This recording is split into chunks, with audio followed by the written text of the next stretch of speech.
Welcome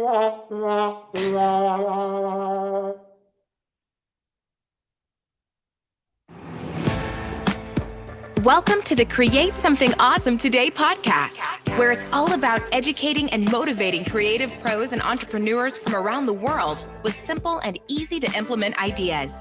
And of course, helping you create something awesome today. And now, welcome your host. He is the founder of Awesome Creator Academy, a YouTube educator, and the biggest Star Wars nerd you'll ever meet, Roberto Blake. Hey everyone, and welcome to the Create Something Awesome Today podcast. This is your host, Roberto Blake, helping you create something awesome today. Welcome to another episode. And today we're going to be talking about productivity and motivation. This one is going to be really important for a lot of you because I know it's something more and more people struggle with, especially when there's a new year on the horizon, a new season, a new quarter. And so I want to talk about that today because it is one of the things you really will have to focus on and address if you have a goal that you're setting out to do. And I want to talk about why it feels almost impossible to stay motivated and to stay productive and the things that kind of get in our way and what we can do about it. So that's kind of like what I want to talk about today.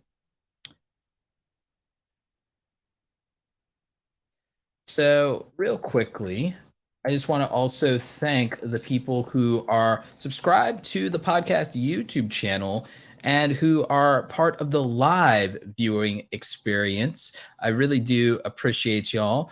And if you want, you also can review the podcast both in Apple Podcast and in Spotify. And we'll be trying to get you updated as far as the new audio episodes and keep uploading and pushing those out. But in the meantime, I do also want to thank our wonderful sponsor because when we do live stream, we're doing that across multiple platforms. So let's go ahead and get that out of the way. We thrive thanks to the support from our sponsors. Here's a word from one of them. StreamYard is the simplest solution for live streaming. It is what makes the Create Something Awesome Today podcast even possible. Not only does it let you stream, record, and manage your podcast easily and strip out the audio so that you can post it wherever you need to, but it also allows you to simulcast to multiple platforms at once. Right now, we are going live on Facebook, LinkedIn Live, YouTube, and Twitter all at the same time, and with just a few clicks of a button. So if you want the simplest solution in live streaming, you'll definitely want to check out StreamYard using our link in the description and the show notes. You can also go to robertoblake.com/go/StreamYard. Go ahead and sign up completely free and make use of their features or choose one of their very affordable plans. And now back to the show. I really do love StreamYard, and I do love doing this podcast. I love that we can do this as a video live stream and that also we can put it on multiple platforms. I also love the fact that it's actually really easy to strip out the audio when it comes to this podcast and get it uploaded. It's very simple. Now, with that in mind, you may have noticed that I've been doing the podcast more consistently than I've been doing any other type of content. And so you might think, well, okay, you're much more motivated to do the podcast. And while that's partly true, I am more motivated to do the podcast. It's also a matter of, okay, why am I not necessarily as motivated to do other things? What motivates me to do some things and not others? What motivates you to do some things and not others? Even if there's a tremendous upside.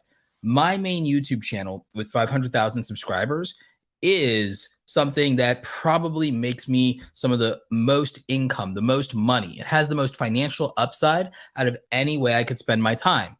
Affiliate marketing, the most financial upside long-term in terms of passive income out of anything that I could be doing. When I think about, okay, how could I be spending my time, quote unquote, productively? Well, what do we mean? What do we mean when we say productively? Do we mean what will help me make the most money? Do we mean what will help me accomplish any of my long-term goals? A lot of my long-term goals have already been accomplished. I've probably achieved somewhere between 85 and 90% of my overall long-term goals at this point. at least from a milestone and like financial standpoint, I've achieved like 80 to 90% of what I've set out to do, especially now that I'm a new homeowner. So in terms of obviously needing to own my home in, outright, make sure that I'm on track for my retirement, most of those things are close to being on an autopilot state.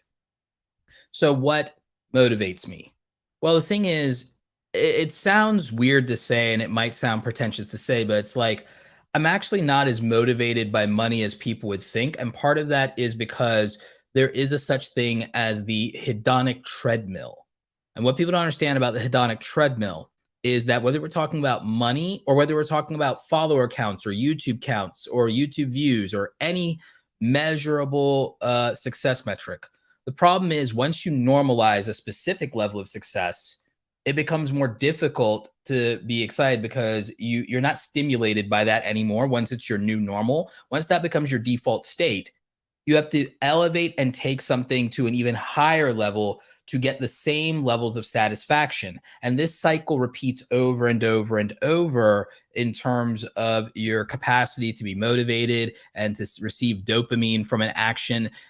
Think about it like this. When you work out, 10 push-ups might feel really tough when you first start out.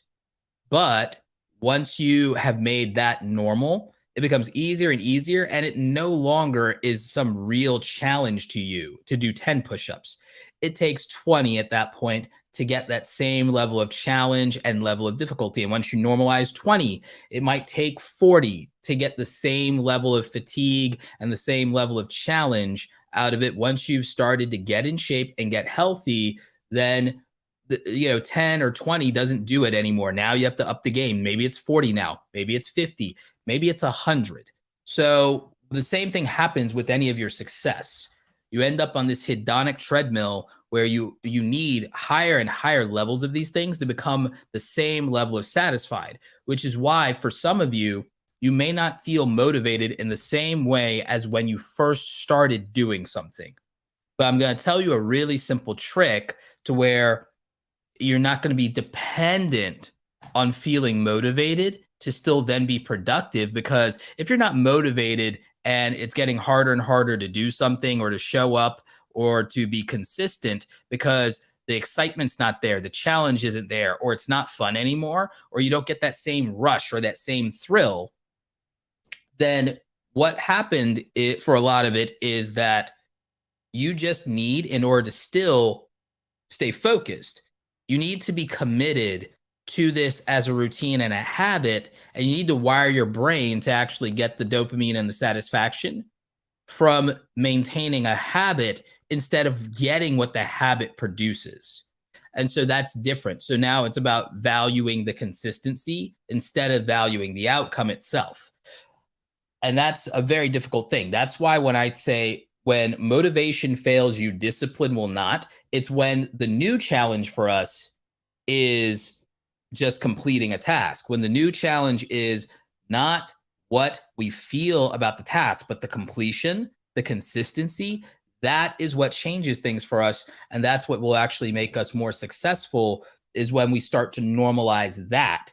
And when we're not relying on how we feel emotionally about the outcome or the benefits, and when the process itself and remaining faithful to the process, remaining faithful and committed to our goal, that is where we need to start drawing our satisfaction. And when we can do that, you become almost unstoppable. And so that's what it really becomes about. It becomes about like not wanting to break the chain, instead of like, okay, I want this outcome. The new outcome is I don't want to break the chain. This is why for those of you who are content creators, I tell you that I don't like you setting a subscriber goal or a view goal as your outcome that you want like year to year. I think the thing that is more realistic and what makes sense is when you make a commitment and say, well, commit to putting out 50 videos this year, or commit to putting out a video every week this year on a schedule, or putting out 2 videos a week on a schedule, or 100 videos for the year, commit to 100 pieces of content. I like when you commit to a process and to delivering something instead of, well, what you would get out of that. So instead of setting like, yes, you can theoretically in the back of your head have an income goal or a subscriber goal or anything in the back of your head, but your real goal should be about the thing that is the most controllable. And the thing that's most controllable is the commitment to consistency. You can't control how other people feel. So you can't control how many subs you get. You can't control the market. So you may not be able to control how much money you make in that way. But what you can control is, well, how much content am I going to produce? How many videos am I going to edit? How many videos am I going to publish? You can commit to that and you can control that. And so that's what makes a more realistic goal in my mind is that. And that's just using YouTube and content and making videos as an example. Another one could be committing to writing your book like I've been doing. Like, okay, I'm going to commit to an hour dedicated to working on my book like every day, Monday through Friday, or 7 days a week, or whatever it is. You can commit to that. And so now the goal is, okay, well, I'm committing to my 500 words a day, or my 1 hour a day, or my 5 pages a day, or my 10 pages a day until it's done. And that would actually keep you consistent, productive, and accomplishing something. And it's not exactly the same thing as checking a box. It is, however, making sure that you're giving yourself the best shot at success, because you are making a commitment and you are honoring a promise that you're making to yourself or to other people. And long term, people who are capable of making commitments, that requires discipline, it requires forethought, it requires intentionality, purposefulness, and it requires people to have integrity. Those are all tremendous qualities that lead to successful outcomes, successful relationships, and successful careers. And so that has a really good track record. So if you want to be successful, one of the most important things you could ever do is you don't have to have all this raw motivation. You just have to be disciplined and committed to doing what you say you will do and following through on things. People who follow through tend to be much more successful than people who are at the whims of their emotions and their feelings. If you're at the mercy of your feelings, then stuff won't get done, because that's not something that's entirely consistent, and it's something that's not really predictable. But when you commit to a routine, to habits, when you are showing up, when something is not a non-negotiable line in the sand for you, well, that is going to have a much more clear determination of the outcome. It's not going to be up to luck at that point. It's not going to be up to luck at that point, because you have a very measurable, fixed input that is going to determine that output. And so now it's not tied to something much more abstract, like whether you feel like it. And so for any of you who are struggling with motivation, focus on discipline and consistency instead. Now, you do need energy to be able to do things. So let's start at a really good foundation point. Physical energy. If we want to stay productive, I tell people that productivity isn't always about time management. It's usually starting with energy management. It's a lot easier to be productive if you have physical energy and stamina. And so that means if you are working out and you have good blood flow, you're probably going to be a lot better when it comes to having energy. If you're staying hydrated, you're probably going to be more productive and better when it comes to having energy and being able to do work. If you are making sure that you're resting and you're well rested, then it's going to be much easier to do work and to do effective work instead of busy work. Because what a lot of people do is they mistake being busy for being productive. People mistake and conflate being busy with being truly productive. And that's a big deal. It's a big deal because busy work is meaningless. It's not going to really help you achieve your goal. It's just a merit badge. I hate that businesses and schools really put people kind of like in a position where they end up just glorifying and doing busy work. And what they don't do is they don't do meaningful, productive work that is actually truly making a dent on the outcome or the desired goal that they're supposed to have. So, where I would say to focus on productivity, we talked a little bit about discipline versus motivation. Let's talk about the energy that you need with productivity. The foundation of that starts with your body. So, guess what? Eating healthy, eating regularly, eating scheduled, hydrating, being well rested. None of this is like health advice that I need to be some kind of certified person or some physician to give you. This is just common sense. Like this is just good old common sense is, hey, get some sleep. Hey, drink water. Hey, get your blood pumping, get some circulation in there, get some oxygen, go take some walks, go get some sun, go get some oxygen. Let's go. That's just common sense. So that's like dealing with your physical energy right then and there. Let's talk about some of your emotional energy. Let's talk about your emotional energy. Doing things that pump you up, doing things that invigorate you, doing things that spark your creativity and your imagination, that's in your best interest. It's also in your best interest to not run down the clock and be obsessed with like working for 2 hours straight without stopping. That's just another stupid merit badge. That's not real productivity. That's just a stupid merit badge.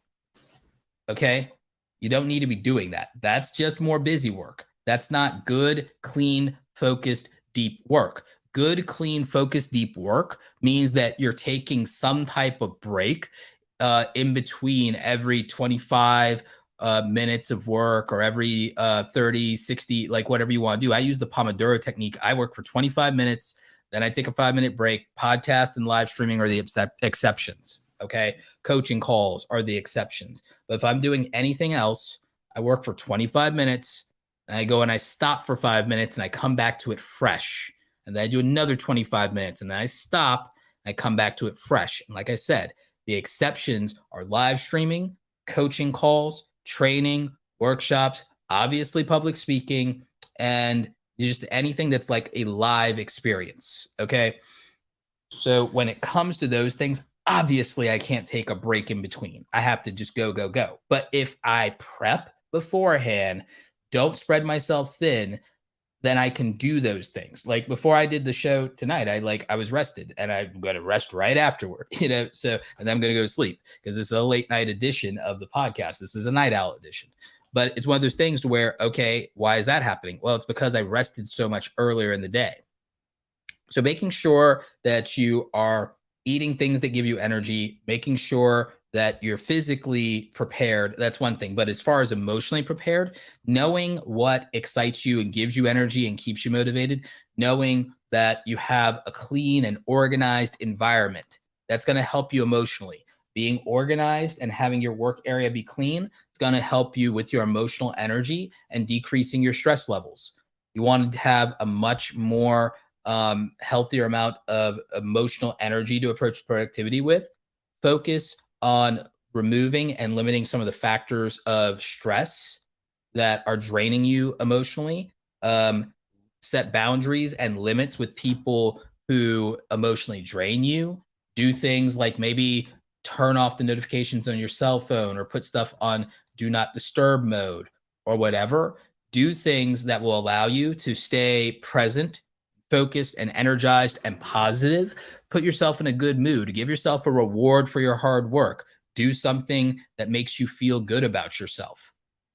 Like really invest in having emotional energy and you'll be more productive. Invest in having physical energy, you'll be more productive. Eliminate things that are mentally draining, like your mental energy. Like think about, again, sources of stress, sources of anxiety. Go ahead and reduce or eliminate those things. You want more mental energy to be productive, eliminate distractions. One of the things I did is I have a home office downstairs. Not everyone can do that. I understand. Not everyone can do that. But the reason I set a home office downstairs and made the dining room into the office is because in my bedroom upstairs, that is a place that's completely predicated on being basically my fortress of solitude. It is a place where I can rest, relax, recharge, be inspired, and can just, store up energy. And that's very important for me as an introvert. It's a place where I can do that and rebuild. Then I can come down here and I can expend that energy. So having separation is going to be really important, especially for those of you working from home. And not everyone working from home will be able to completely separate a different room to work in versus all their other living space. But you need to get as much separation as possible. Maybe that's a corner, maybe it's a dedicated desk, maybe it's a corner of your room or a corner of your house. You need some separation. And when you are in work mode, you need boundaries and you need people to not invade your space when it comes to work, distracting you with things that exist outside of your work. And that's just how it is. Because again, that's going to divide too much of your mental and emotional energy and bandwidth. So that's going to really help you when it comes to just actually literally having a foundation for any of your productivity. All right. So that's something that I really wanted to talk about because I know that's like something that people are struggling with right now when it comes to their work-life balance, when it comes to working from home. There's just a lot in the world going on right now, and people have not adapted to this. I've been doing the work from home thing for about 10 years. So I know exactly how this song and dance works. This isn't something new for me in the last 2 years. There are a lot of things that are new for me in the last 2 years, but working from home isn't one of them.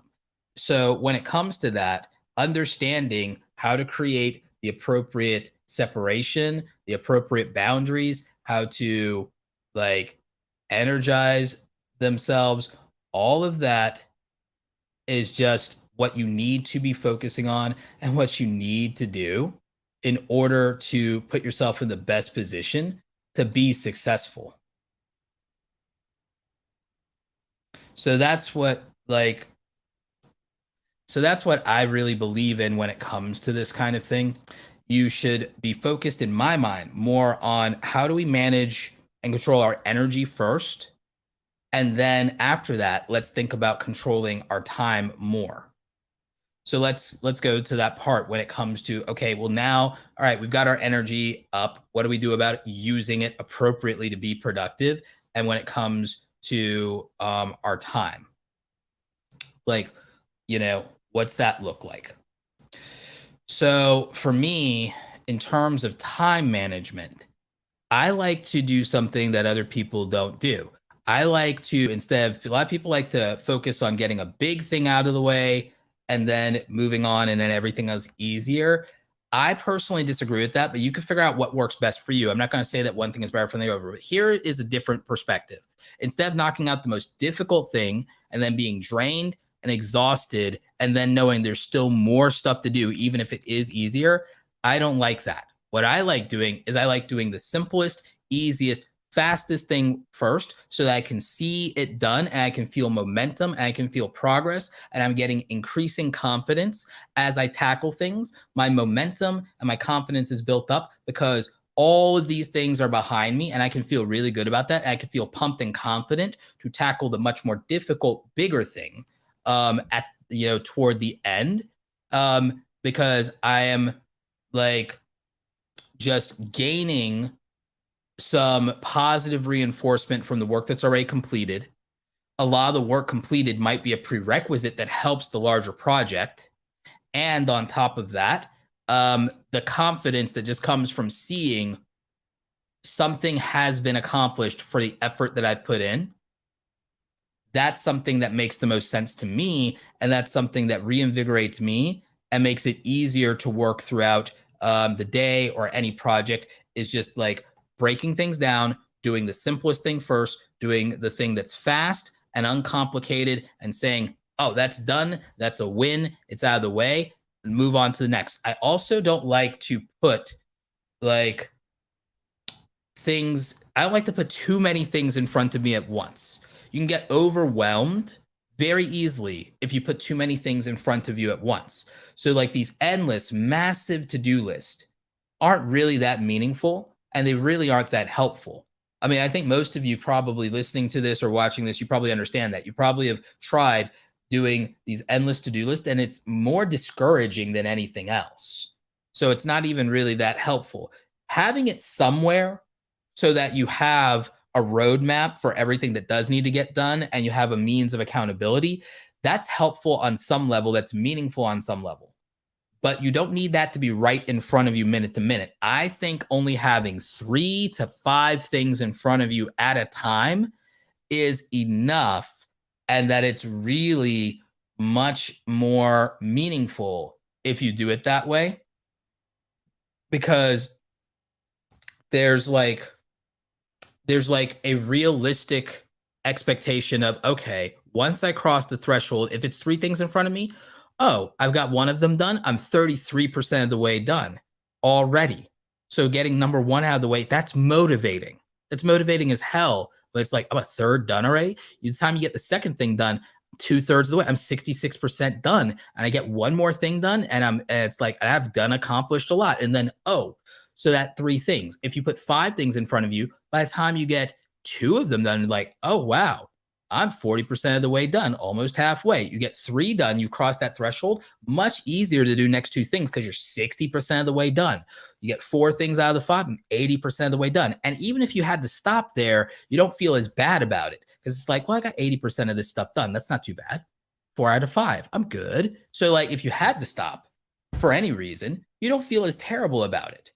So there's just like a realistic, meaningful approach to doing these things, because when you break it down into a reasonable, digestible thing that you can tackle, because if you put a list of 10 things in front of you, it just feels, even when you do any of it, it feels like a drop in the bucket. If you put 10 things in front of you and you get 2 or 3 of them done, it feels like a drop in the bucket because you got twice as many things left in front of you to complete.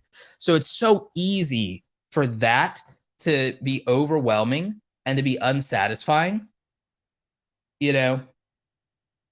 And that's like really difficult. It's like really difficult to do. And so I just think that a lot of people, the endless to-do list is probably what's demotivating them and making them as the most unproductive. And I speak from experience saying that. It's just too long. It just feels like it never ends. And it's not really that motivating. And in a lot of ways, it can make you do sloppy work because you're just trying to get the checks off the box and you're trying to move on.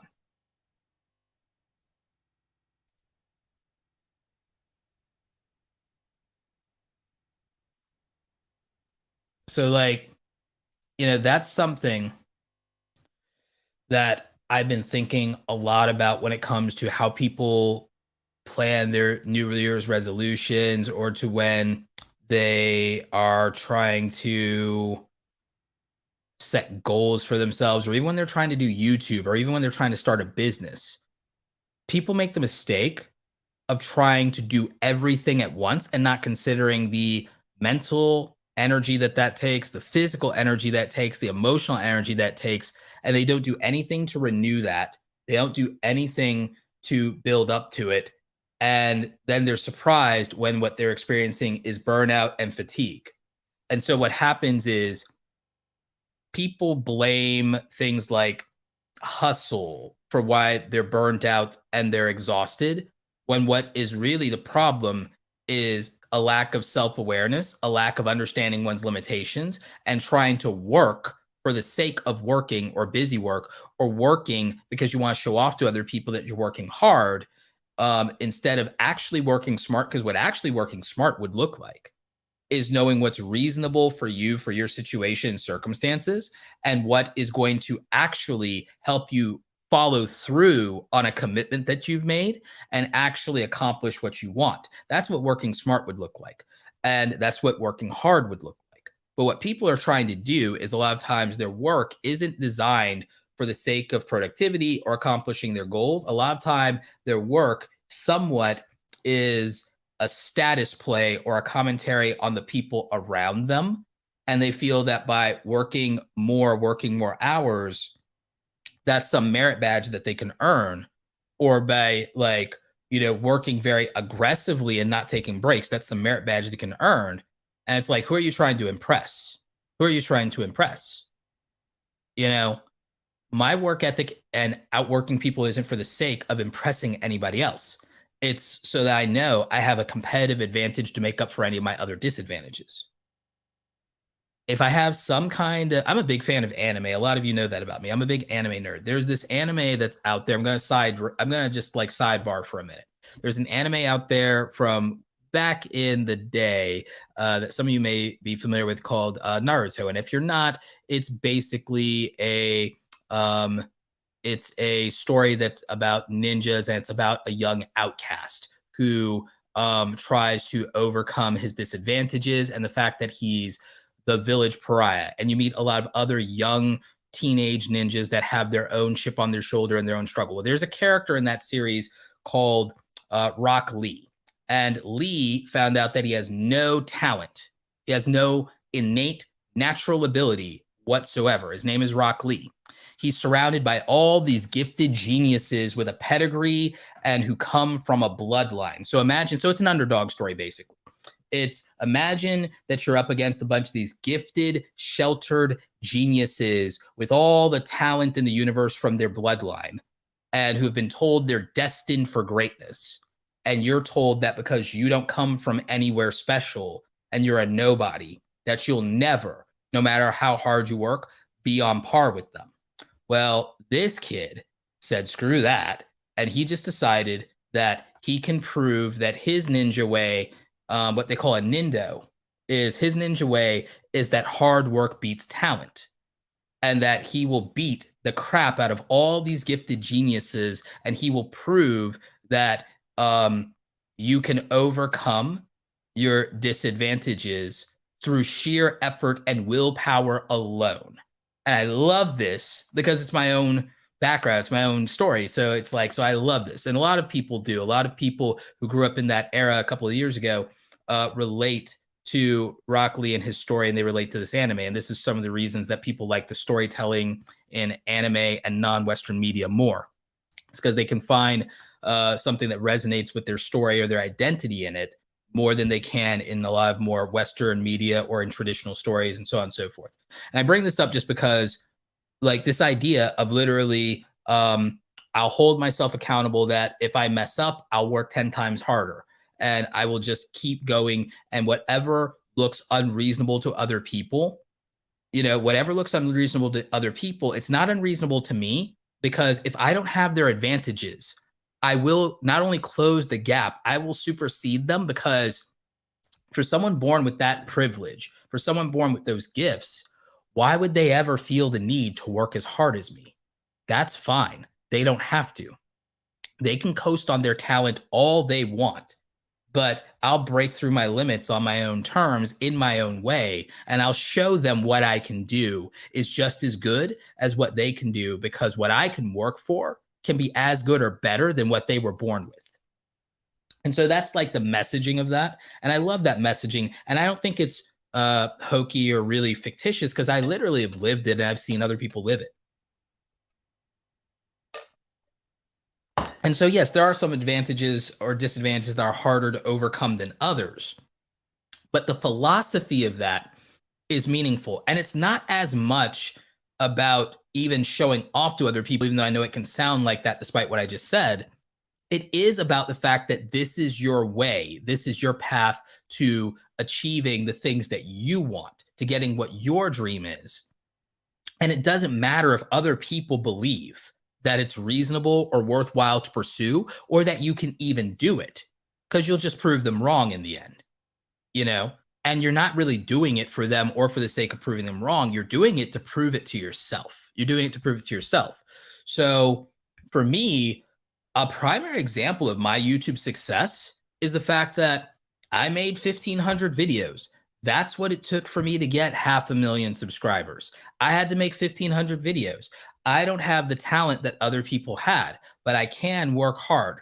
And that's just what it is. I don't have Mr. Beast's talent for ideas and spectacle and larger than life projects. I don't have Mark Rober's gift of engineering, and I don't have that ability. I don't necessarily have Colin and Samir or Casey Neistat's gifts when it comes to their brand of storytelling. I just don't. But what I can do that other people can't is I have a very unique set of skills. And it's very interesting because I have versatility, I have adaptability. I'm good at a lot of different things and more than just average at them.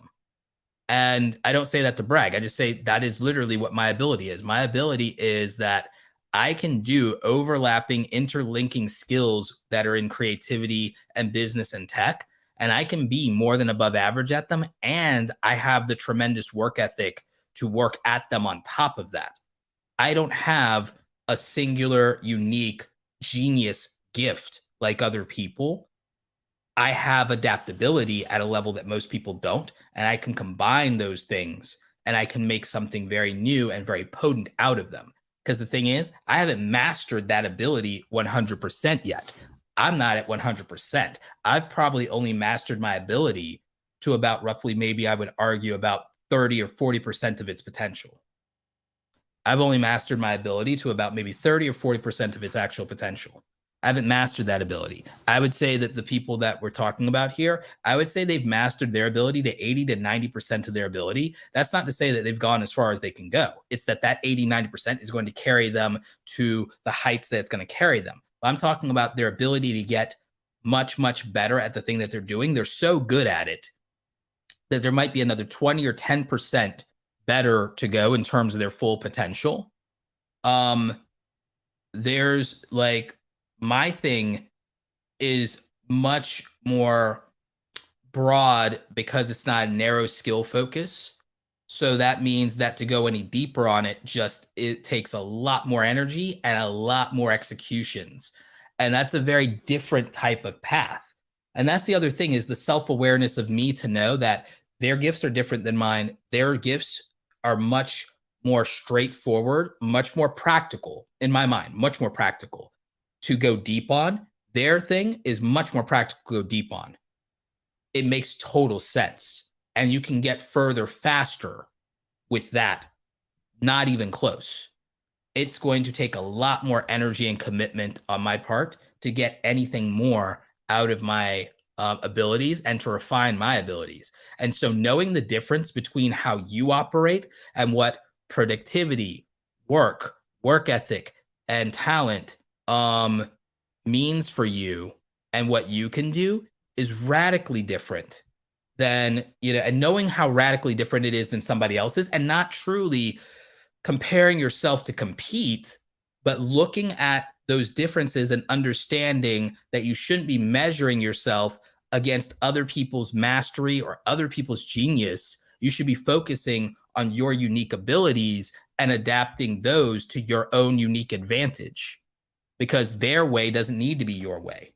So that's the other thing about just working differently, realizing that your style, making your own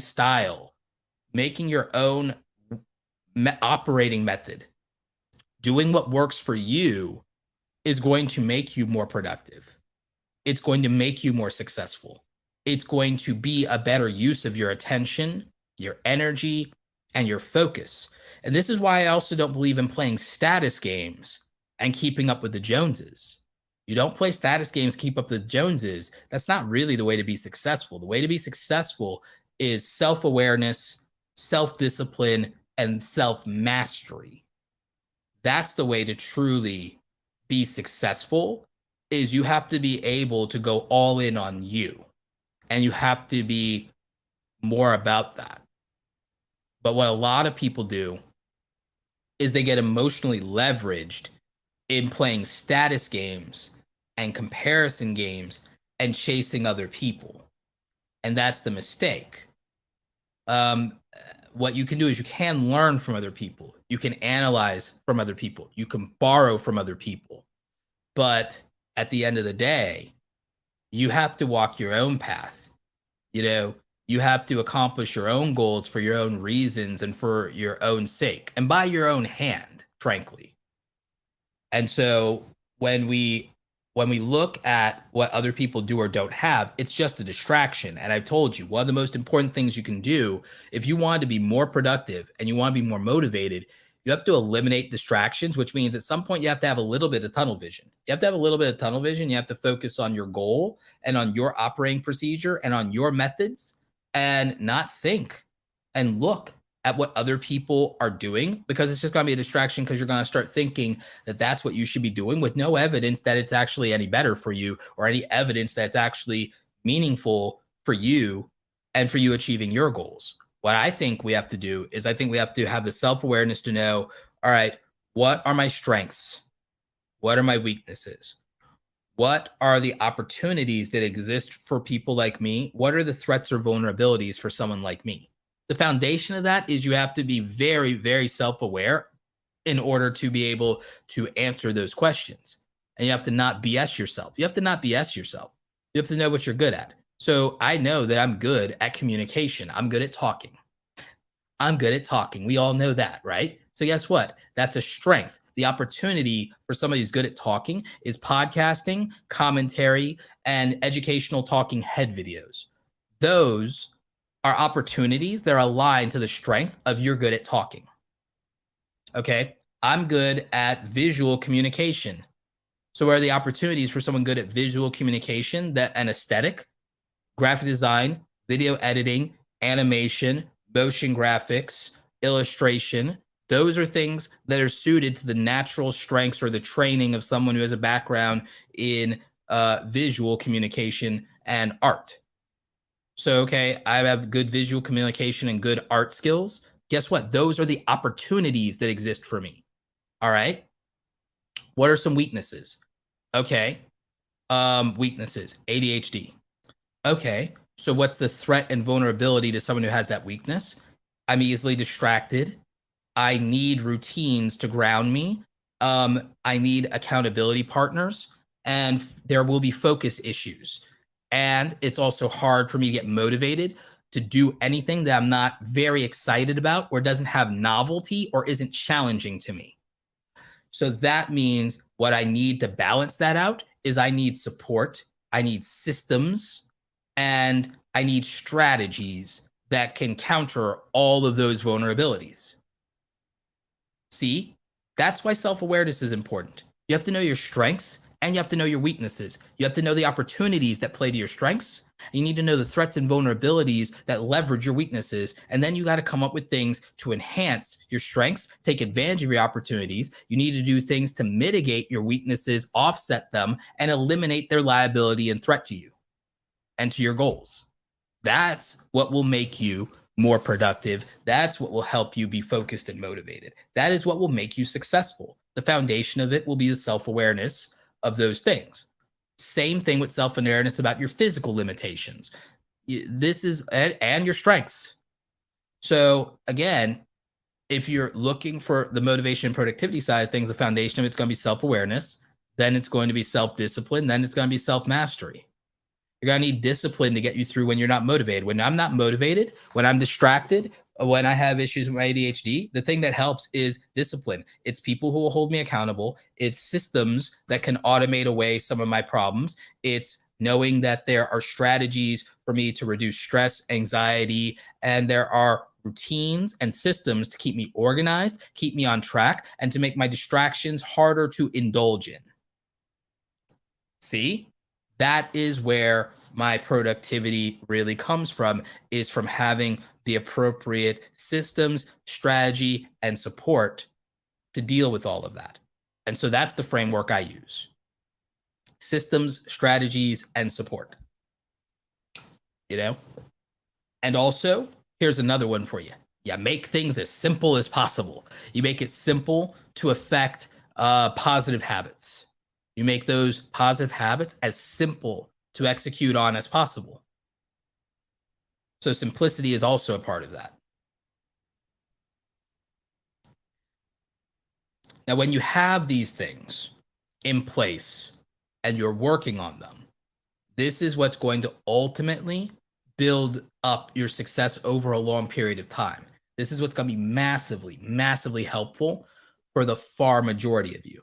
The absence of these things make it much more difficult to succeed and mean that you're more emotionally leveraged or you're dependent on circumstance This mitigates the dependency on everything just needing to go well, because this also lets you have strategies for when things don't go well. Preparedness neutralizes bad luck, because you may not have prepared for something specific in every turn. You can't think of everything, but you can think of the most likely, most predictable, most common things given the situation and given the circumstances. You can prepare for the most likely negative things that would impact something by being mindful and thoughtful and studying it. The most likely bad scenarios, you can prepare for those, or the most damaging ones. You can prepare for those and attempt to neutralize them as much as possible.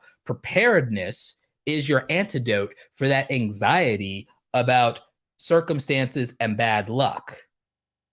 So that's the thing that you need to consider. And any of your known weaknesses, vulnerabilities, or disadvantages, here's the good news. They're likely not so new or not so novel that there hasn't been someone to ever figure out a solution to a problem that you're currently having.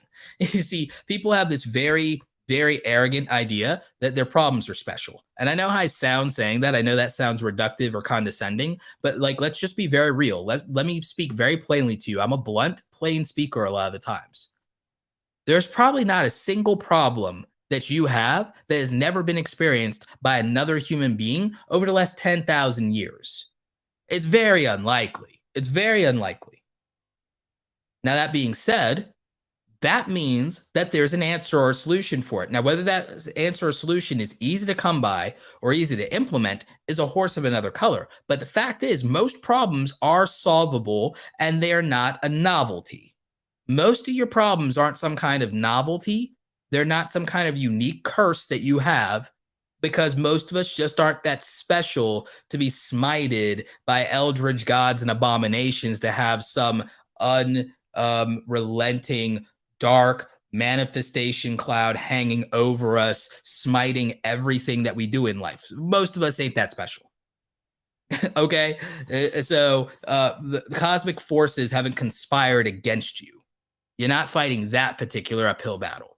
So once you realize that, well, since my problems are probably mundane, that means that somebody somewhere has an answer to them. Somebody somewhere came up with a strategy to counter this exact problem, this exact circumstance, this exact situation. And so knowing that, all I have to do is deploy the most reasonable version of that my situation allows for. Whatever that is, whatever that looks like. When you realize that, it's a lot less stressful. When you realize my problems aren't special, my problems are not unique, my problems are not unsolvable, it reduces your anxiety tenfold. It reduces your anxiety tenfold when you tell yourself that, when you understand that. And then you can reduce it 20-fold by implementing a solution that's already worked for somebody else in your circumstances. So that's the good news. And the internet has made it much more easier to find those solutions, find that information. It's made it a lot more accessible in a lot of cases. It's made it a lot more affordable in a lot of cases. So that's the good news. Like, that's the good news. You'd be surprised in some weird ways, realizing how not special you are in some respects is ridiculously comforting. I agree. It's ridiculously comforting sometimes, because when you put it in perspective, it becomes manageable. It becomes manageable. So now it's not emotionally overwhelming, right? I think a lot of you probably can relate to that. So once you know that, you can find a strategy, a solution, you can put a system in place, you can simplify things, and you can get the support that you need, and it'll be much easier to deal with. And again, depending on your circumstances and situations, some of this will be easier, some of this will be more affordable, some of this will be more accessible, some of this will be more reasonable. It depends. And so, yes, some situations that won't be as true as others, and I can respect that. But the thing is, I'm trying to give you a much more optimistic outlook here. So it's not about you just trying to contrive a way to make this impossible. because that's just something that our minds like to do. We like to contrive a way to make our circumstances much more special and meaningful, and make it this impossible thing that rationalizes us taking the path of least resistance or giving up. And this is why motivation is hard. Motivation is hard because we are wired, we are programmed. This is not your fault. As a human being, you're programmed to want to go to the path of least resistance. You're programmed to want to seek out cheap dopamine. That's not your fault.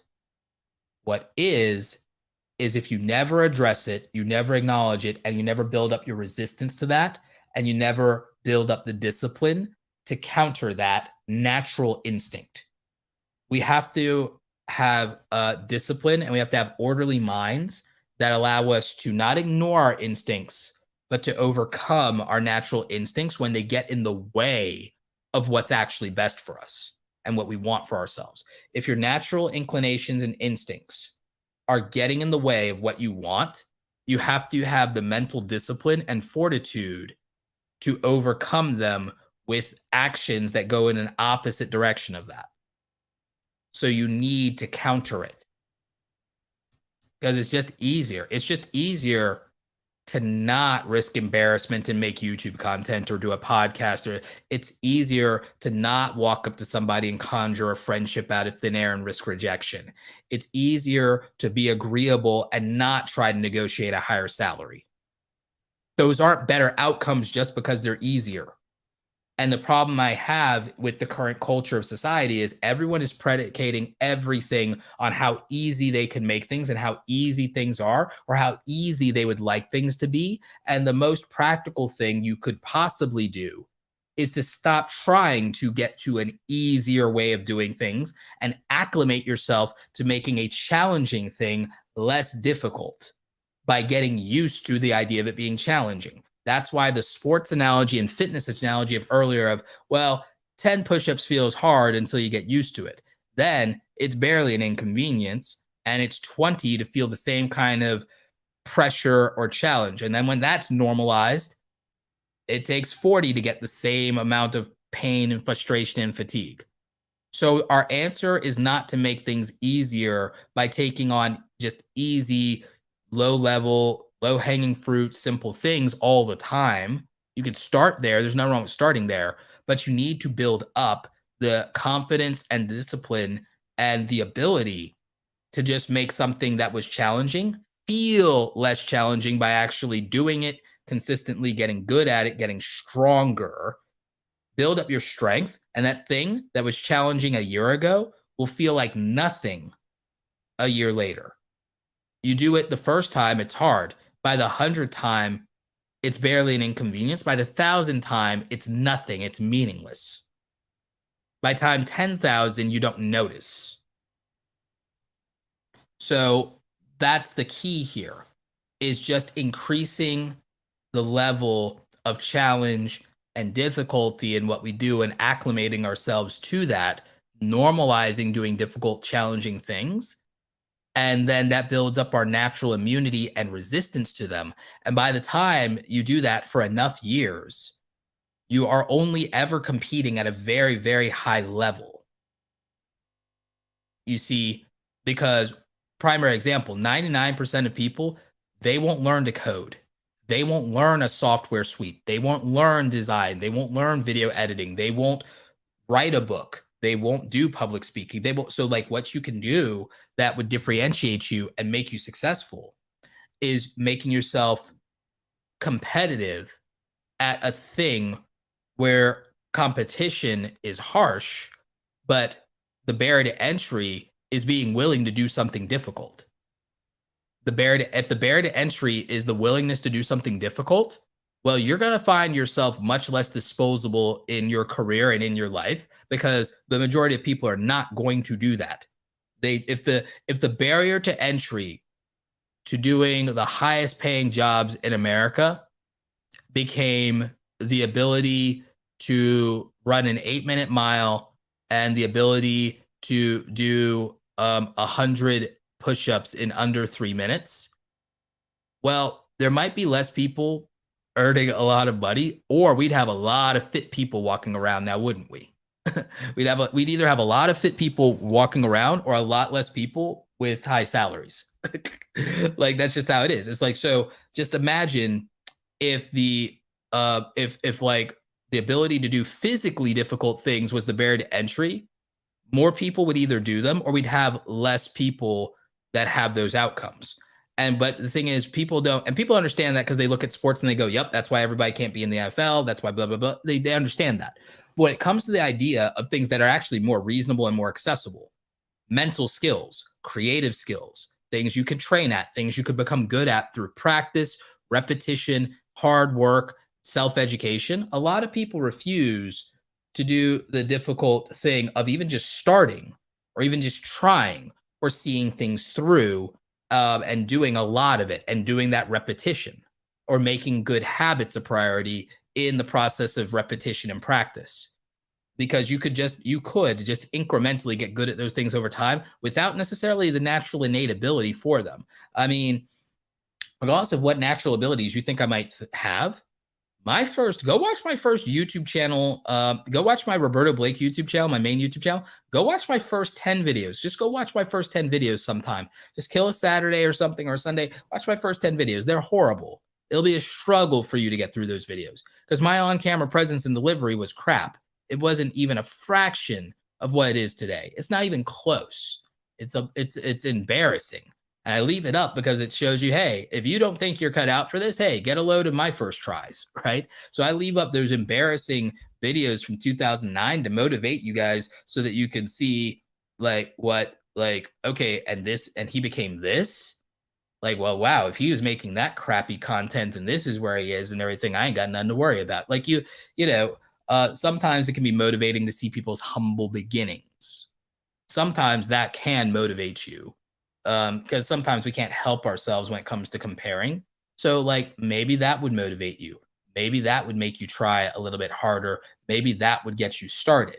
Is because a lot of you, the reason you get discouraged, the reason you get demotivated is you're looking at people's current situation and you're comparing your beginning to their middle, or you're comparing your beginning to their end. And that's not that helpful. And that's not that meaningful. And that's just a way to demotivate yourself and discourage yourself from even trying or starting or any of it. So when I see a lot of people doing is a lot of people are just talking themselves out of even starting, largely because they don't appreciate the fact that everyone starts somewhere. And so they contrive, a lot of times people contrive all of these reasons why it's unfair or this or that. And the reality is fairness has nothing to do with it, honestly. It really just comes down to, well, that's not you, so don't worry about it. And I mean that. I don't worry about, do you realize that I do not dwell and I do not worry about other people's advantages and other people's privilege or any of that. I don't worry about any of that. You know why? It's got nothing to do with me. And them having it worse would not improve my situation. Like, I'll be very real with you. I'll be straightforward. I'll be blunt about something. I never lose sleep about billionaires having some unfair advantage. I never lose any sleep about it. I don't care. They might as well not exist in that regard. I don't need them to not exist to make me any happier. I would not be happier if Jeff Bezos and Elon Musk lost all their money. I would not be any happier. I would not care. I would actually feel bad for them. And when they win, I feel happy for them. You know why? I'm mentally very disciplined and very healthy in that way, that I do not need other people to fail to make me feel better about myself. So that's number one. Number two, other people's successes don't make me feel bad about myself.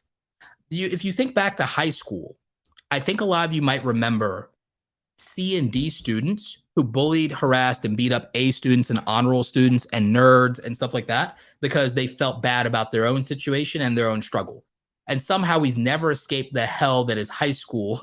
We're forever in high school, apparently, throughout life. It's purgatory, to where all you have now is in society and culture is People who hate seeing other people be successful. They hate seeing other people live their best life. And they'll contrive every excuse or moral argument they want for it, but it's still just a C or a D student being mad and trying to take it out on an A student. That's all it is, because it has nothing to do with you. It has nothing to do with you. They're them having it better or worse. There's nothing that could happen to these people that will drastically improve your life or make it worse.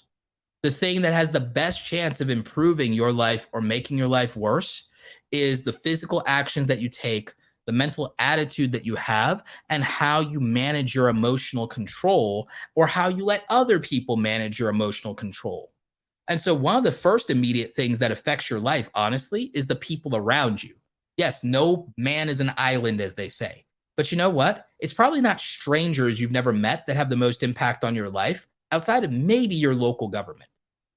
The people that have the most impact on your life are the people you spend time with every single day that are either lifting you up or putting you down. It's either people investing and supporting you, or people taking advantage of you and genuinely out to hurt you, or undermine your successes, or undermine your confidence. The people who affect your life, it's the bullies that bullied you in high school and robbed you of your confidence. It's the parent who didn't support your dreams. It's the significant other or the spouse that disrespects you. If they're doing that, it's a bad situation if that happens. I can definitely speak to some of that as someone who grew up in a single parent home, is that sometimes you have to distance yourself or walk away from unhealthy, toxic relationships, unhealthy, toxic friendships, unhealthy, toxic family members. And it's hard and it's rough, but you got to cut those people out of your life sometimes. Sometimes you got to cut people out of your life because they really, really don't want what's best for you. They really don't want what's best for you. And they don't even want better for themselves. They just don't want you to be happy because it'll make them insecure. When they should really just work on themselves and leave you alone. And not everyone has to root for you, but they could at least do you a favor and just leave you the hell alone. And if they won't do that, you got to set boundaries, and you got to have consequences, and you got to get them out of there. And you got to have some consequences. You got to enforce those boundaries. So that's really important. We did a whole podcast episode about boundaries for a reason. So you have to do that.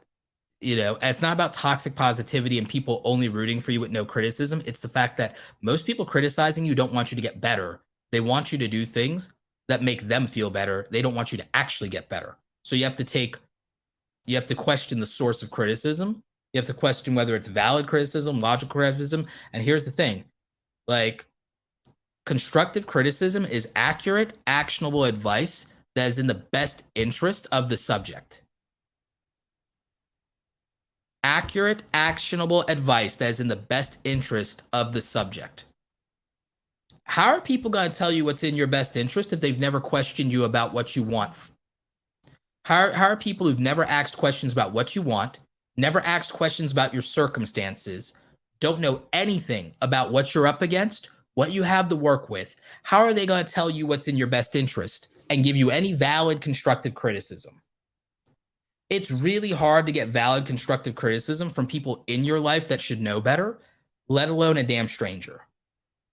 That's why it's not that I don't believe that there's a such thing as valid criticism. I believe that someone who defends their opinions by saying I'm giving you constructive or valid criticism probably isn't. I think you should be massively, massively skeptical of people who give unsolicited constructive criticism. I think you should be massively skeptical of that. Because I don't believe that those people genuinely are looking out for you.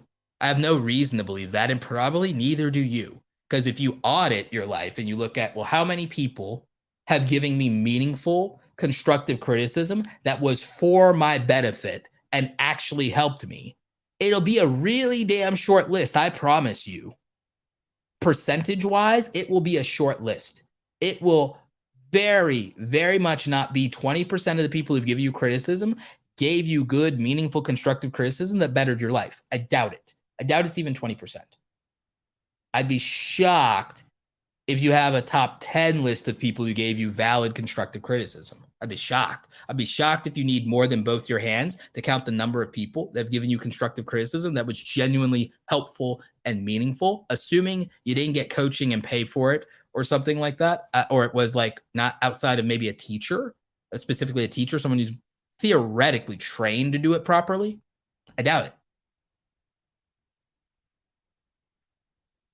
I love this comment from one of our live viewers, that backyard life. He says the only people who have a problem with your boundaries are the people who benefit from you having none. That's really good. I'm gonna definitely borrow that. Like, that's really good.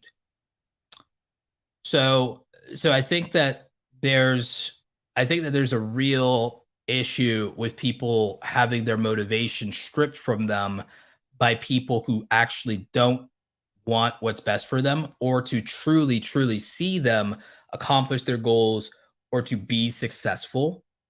So I think that that's another factor when it comes to being motivated and productive, is there are people that definitely don't help with that.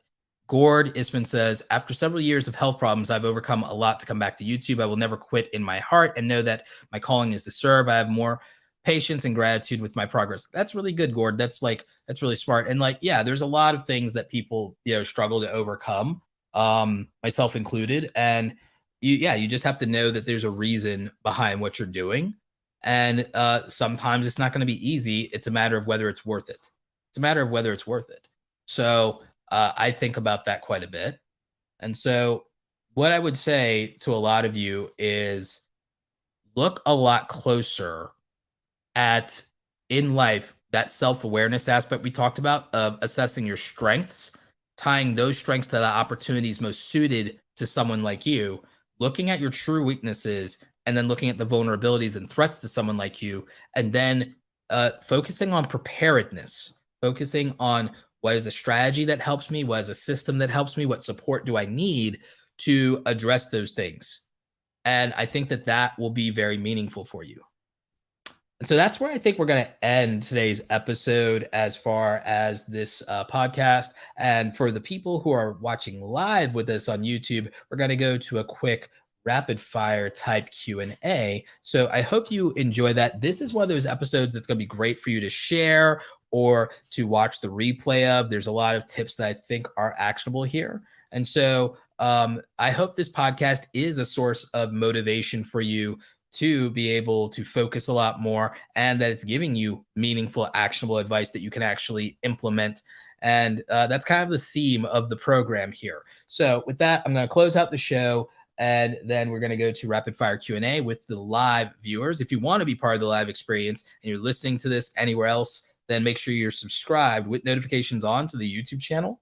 We'll catch you on the next one. Stay awesome. This episode has ended, but your creative journey continues.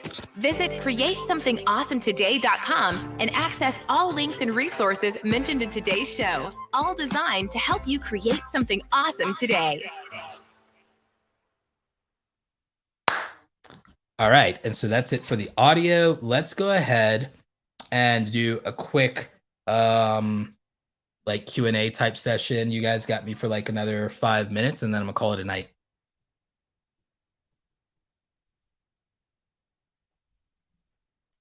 Yvonne says, thank you, Roberto. This was lit. No, I appreciate it. Melanie asks, specific examples of systems and ways you've simplified things. Primary example is my system for filming things. I set up a system where I can push a button and turn on my lights. I could flip a switch, and this camera is already set up. So guess what? I don't have to set up my camera. I don't have to set up my lights. I push a button and I have my audio. I have my soundboard deck. So guess what? Lights, camera, audio. It is easy for me to do my podcast Monday through Friday because I have a system in place where I don't have to set up most of anything. I have a system in place for making my thumbnails where I have literally 200 photos that I've taken with different poses so that I can easily whip up a thumbnail in Canva or Photoshop. So that's a system that I put. So I made a system for making 5-minute thumbnails. So guess what? Time between me having a thumbnail for a show, 5-minute turnaround. Okay. no setting up these lights, setting up my camera and all my stuff. If I did it from scratch every time, that would take me a whole like 30 minutes. That's a big barrier to me actually doing the thing. So making it simple and giving myself speed is okay. Lights, camera, audio, easy to set up. Same thing for the main YouTube channel. Just having a camera set up makes it easy. That's a system that I put in place. So that's just one example of, okay, if I have to set up things and it takes me 30 minutes, that's demotivating from making a video on a regular basis. So making it easier is just, that's what it is. Anthony, yes, if you're going to be doing live streaming, you can use Zenbuster music in the background and you shouldn't have to worry about copyright. That's why I set it up. Get Lost Vlog says, can you help me out with a system that helps maintain focus with ADHD? You should talk to somebody who has, a background, medically for that type of thing, instead of just like random people on the internet. Even if you relate to them, the reality is that someone can do stuff well for themselves and their own experience in that regard. Oops, turned off my lights by accident. But you should get professionals when it comes to managing your own things, because they'll just be able to do something at a higher level that's more suited to you. Codation says, do you find it hard to migrate your audience, for example, this channel versus my one? It's not really the goal. The goal is literally to just get whatever I get. It's not about migrating audience. I know everyone likes to do that because it makes them feel better. And it's practical. It makes more sense to say, get as many of your viewers onto something else new. A lot of creators I know, they try to get 10,000, 50,000, whatever. They try to build up their subs before they even have content. I'm just like, no, I'm just going to make content and people watch it or they don't. Because I'm not afraid to start over, just like I did with my first YouTube channel. And people either watch it or they don't. Somebody who's really good at that is so this YouTuber Steven had a channel called Coffee Break. He had a channel called Coffee Break, and he's really good video essay type deep dives and study, very analytical, very data driven. His background in engineering. So then he decided to pivot to a side channel a couple of years ago and start from scratch. New audience. He knew that his main audience wouldn't necessarily follow him. He started another side project called CoffeeZilla. And so now he's actually almost to 1 million subscribers on his CoffeeZilla channel. And he's been doing it less time than his Coffee Break channel. He left like a 500K channel, started from nothing all over again. New audience, completely different demographic, completely different subject matter. And now it's almost to 1 million subs. He also then started another channel with a friend called The Drip, and it's a podcast, and they talk about a lot of different things and do a lot of internet culture and commentary. Sometimes they talk about scams, and they also do a clip show for it. And that channel is like, I think at almost 30,000 subs now, and that channel is even younger than both of those. It'll get a silver play button faster than his Coffee Break channel or even the CoffeeZilla channel did. Like, so I've seen more success from YouTubers, frankly, that start over and build content for a new audience, new demographic, new niche without using their previous audience as a crutch. I found that a lot of people do better with that. I think that a lot of my main YouTube audience would come over to the podcast if they knew about it, but I'm just going to focus on making more content so that makes more sense for them to do that. And it's happening, and people are binge watching, people are finding it. I think as I keep going Monday through Friday into 2022, that we'll probably can get more people over. It wouldn't be that shocking to me if this channel gets to like 5,000, 10,000 subscribers by the end of 2022, which would be a nice milestone. I'd like it to be 10,000, honestly, but if it's not, it doesn't bother me. I just actually like doing the podcast more these days because I like showing up to the community and talking to all of you. So I just kind of prefer something more interactive these days, and it's actually easier to make the content. What is a day like for Roberto when it comes to making content? I made a video about it on my main channel, actually. I made a day in the life channel.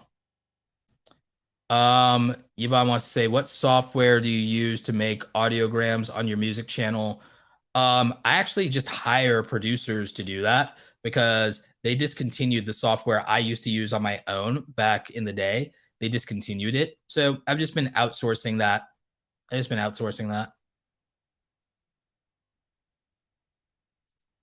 Did you ever feel, Gord asked, did you ever feel like you were overthinking? If so, what is your strategy to mitigate the impact on your progress? Oh, I'm still an overthinker. I'm still an overthinker. The thing that stops it is I have goals specifically. And so anything that's not in the service of those goals is not worth dwelling on too much.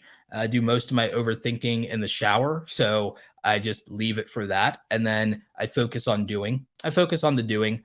I have enough on my plate as far as things to do that I'm obligated to, and on my schedule holds me accountable. Having an actual calendar block, time block schedule is what keeps me accountable.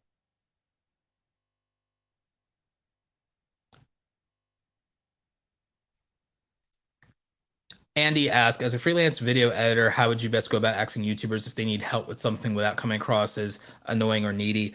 I would honestly, I would make stuff that would impress them first as a portfolio. I would show them what I could do, and I would even make something dope for them that is immediately usable for $0 up front, because now I'm showing that I'm a fan. I'm showing that I'm low risk. I'm showing that I'm talented. And I'm showing that I'm a go-getter. And then that gives me a reason to, like, almost all the first artists and illustrators that I ever hired for freelancing, like Joshua Pomeroy, did projects and fan art to get my attention and just as fans. And they knew that they wanted to get paid work from me, but the way they decided to shoot their shot was to just do something cool that I could use for free. And either I would hire them or other people would see that and say, hey, if Roberto's not going to bite, I want to do something with you. And so that mattered. And then also, because they did good work for me and I did pay them, I also referred them to other people.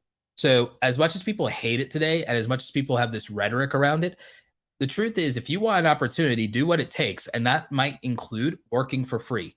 And people say, well, I can't afford it. Then it's like, then that tool isn't available to you. You say you can't afford it. I'm sure people, and not you, Andy, but like people who say they can't afford to work for free. Here's my issue with people who say they can't afford to work for free. If you're playing Call of Duty, or you're watching Netflix, or you're not monetizing time or money, you're justifying spending on a hobby, something that's not your day job or something that's not your family.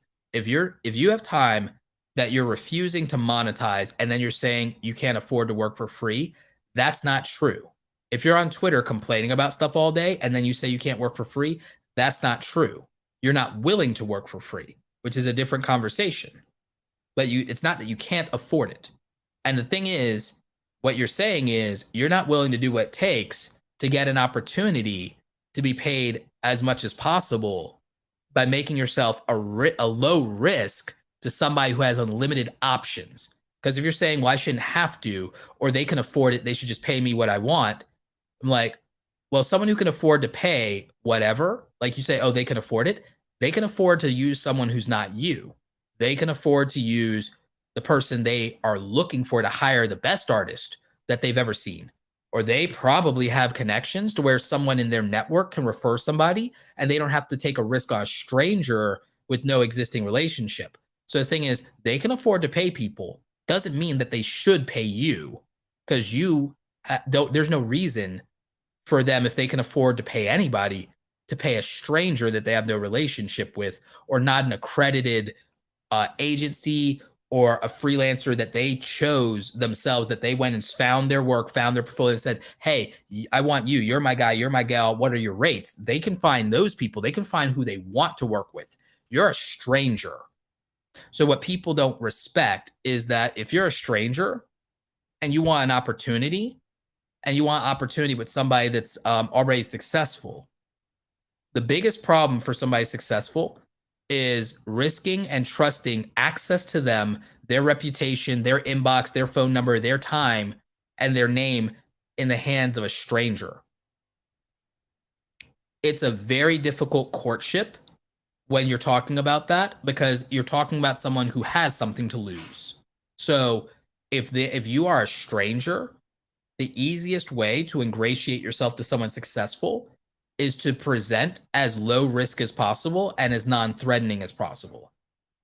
And so that also means that if someone goes and they look at your social media platform and there's anything that makes them anxious or triggers them, They're not going to hire you. And rightfully so, because why take a risk? So if you're on social media and you're a freelancer, maybe don't use your social media to vent. Maybe keep it professional and keep it moving. Maybe, maybe have some boundaries there if what you want is to work with people, because people who are successful minimize their risk and minimize their regrets. And you can't present to somebody that's risky to work with or that might be regrettable to work with. And people are not willing to do what it takes to put themselves in that position to work with people who are successful. I'll definitely do a video about freelancing regarding that, because I think it's a really important topic. And I think a lot of people um, don't consider that.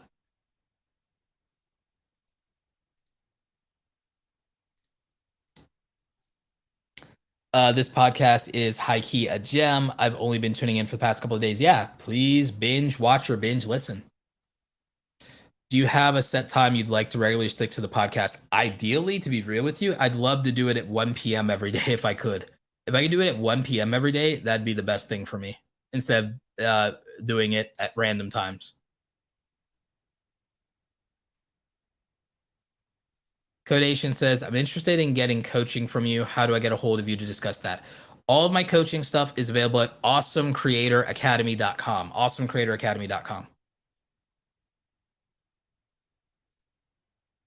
Miguel asks, Roberto, how do you know when it was time to freelance full time and leave your job, finding it difficult to even start freelancing?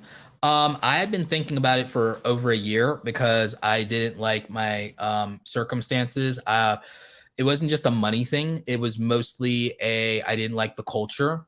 I didn't like the way I was being treated. I didn't like the way other employees were being treated. I didn't like the way the customers were being treated. It just got to a point to where I didn't want to be there anymore. And I started planning my exit for over a year.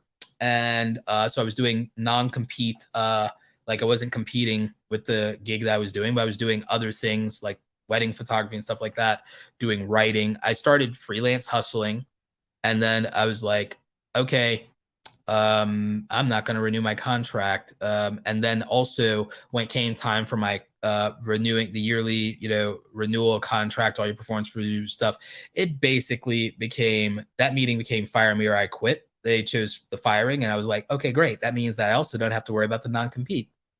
It's like, cool. So for me, that was the answer. And so a lot of people, they don't like they like to believe, successful people always had the ability to take risks. They always had a safety net. No, I had a month of financial runway, no severance, no unemployment benefits. North Carolina is a right to work state, all of that. Wasn't going to be recommended or referred. They dangled the carrot of, hey, as you exit, as long as you do these things and help teach other people your protocols and stuff like that, hey, we'll give you a good reference or whatever. No, and that was a carrot dangle. That was actually mostly a lie on their part. They weren't actually going to do that because, again, I knew the toxic culture. I knew better. I knew that this was mostly a bridge that was going to be burned. The good news is they never in 10 years actually ever got a true quality replacement for me. Their marketing never improved. Their systems never improved. And even with the advertising and marketing side, they end up screwed when Google changed its advertising protocols 6 months later, and nobody was qualified to navigate that and adapt to it like I was, because I lived it and I was in it. And so, I mean, if you want to talk about bad toxic workplace culture, I mean, it literally came down to something that they made me do, because you have to do what your employer says.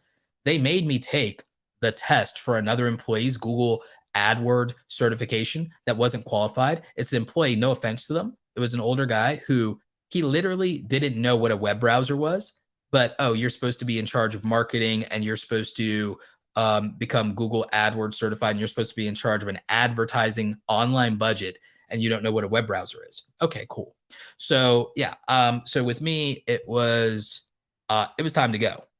And just like, having the financial resources. No, what made me confident was I'd freelanced before.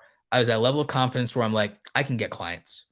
I was at a point where I'd saved up and invested my money in making sure I had a good laptop, had my software, had my systems in place, knew that I could do the things I wanted to do, and that I could go my own way. So I knew how to get clients. I knew that I could confidently do the work, and I knew enough about business and was educated enough to know that I could manage my finances and manage my money, and that I could grind it out, and that I could make rent. And so that was the answer. That was the answer for me. And so I just knew that I was setting myself up. Now, what I would tell most people is to save up as much money and to have more than a month of runway. Don't do what I did in that regard. But it was like, if I didn't move then, the situation probably would have been taken out of my hands anyway. So the thing is, in addition to like being ready to leave, you should always put yourself in a position where you're prepared to be fired. You should always be prepared and have a contingency plan. Any of you working a 9 to 5 job, I'll talk about this in another episode. Maybe this is even tomorrow's episode. Have a contingency plan specifically. That is like, what if I get fired tomorrow? What do I do? What's my next move here? What's my play? What do I do if I get fired? What do I do if I get stripped of my income?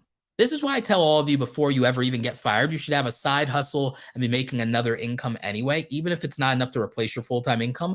Just not going down to $0 a month will ease a lot of your fear and anxiety, and it will give you options. It'll give you options, it'll give you agency, and it will reduce your anxiety. And so it's the most important thing I think you can do is, even if you work a 9 to 5 job, is still give up some part of your weekends or your nights or your free time and monetize it as a security blanket and a safety hedge to have something to go in on in between finding full-time employment. Like, because there's just no such thing as job security. There's no such thing as loyalty. There's no such thing as fairness. Like loyalty is what you give to other people. Don't expect it in return. Fairness is how you treat other people. Don't respect it in return. Job security comes with the job that you give yourself. I mean, that sounds cynical, but I think it's also the most realistic take in the 21st century that anyone can have, because anything else is just romanticism of an era that's long gone.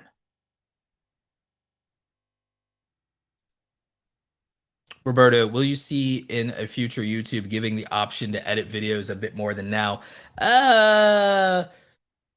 Probably not, because they're probably worried about people abusing it, because people have abused that in the past.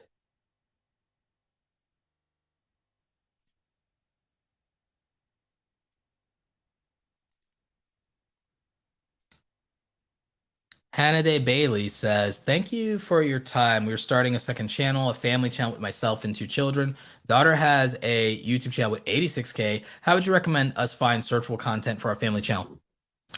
Actually, with a family channel, I wouldn't even bother with searchable content. If you're making a family channel, I would make content that when YouTube serves it to the YouTube homepage, that people have to click on it.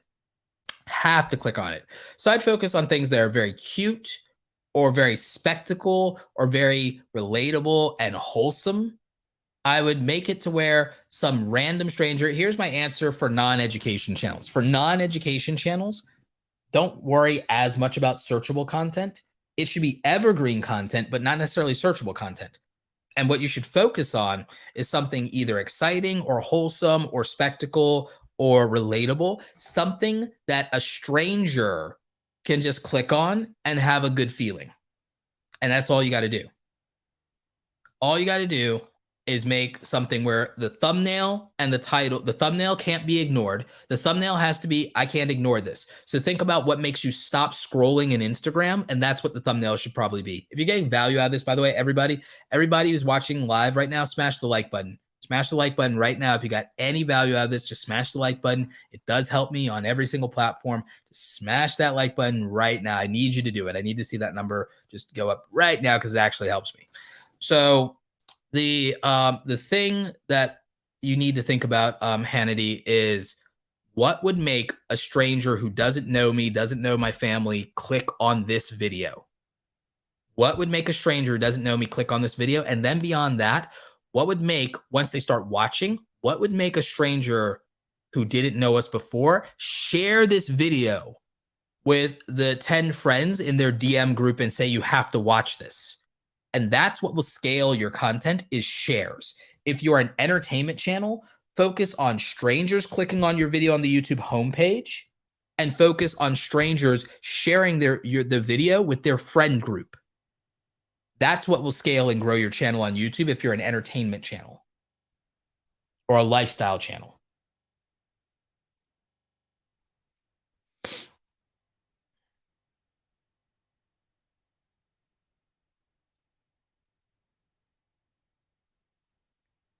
So let's see. Thank you for the advice.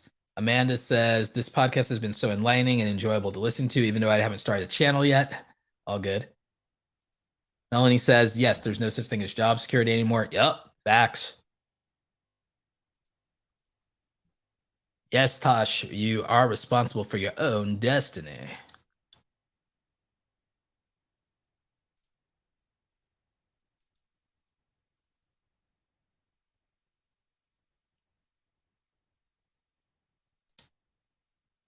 Codation says, can I get a pitch on why on your one-on-one coaching? Not really. There's no pitch at this point. At this point, if you've consumed any of my content, you want to work with me or you don't, you know that I will be thoughtful. You know that I have a sharp enough analytical mind. So I don't think I need to pitch anybody. I don't think I need to pitch anybody. It's, you either believe that I have the ability to help you improve your potential, refine your systems, address a weakness in your strategy or your approach, help you with a more practical way to monetize or be productive, or you don't. You either at this point see the value of working with me as an investment, or you don't, and it's a cost that you have to justify. I'm not going to really pitch. At this point, and this is no offense, and this is not ego. At this point, I think my reputation at this point stands on its own. People either value my experience at this point. My experience can be vetted. I've done maybe 1,000 interviews across different people's podcasts and YouTube channels. I've done 1,500 videos on my main channel. I've done a lot of work. I've done nearly 100 speaking engagements at this point. There's enough to vet me on. My own results speak for themselves. I've been transparent about how much money I make and how I make it. So at this point, people work with me or they don't. I'm not going to try to sell you or pitch you on anything. It's literally the opportunity exists and it's kind of a take it or leave it. The investment is the investment. That's the boundary I set on my time. And you just have to believe that I will commit to trying to make sure that you're getting value and that you leave it with actionable advice and you leave it more prepared than if you didn't. The same way that I do with the free content that I give.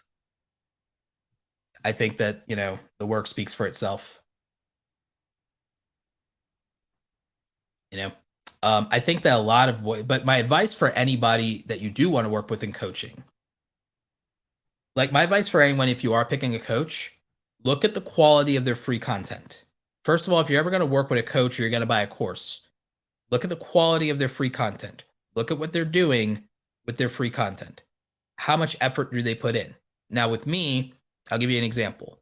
I invest in the best camera gear, even to do a live stream that you could just do with like a webcam. You could just use a webcam. I'm using high quality production because I want the best experience for my viewers. I'm using high quality audio because I want the best experience for my viewers.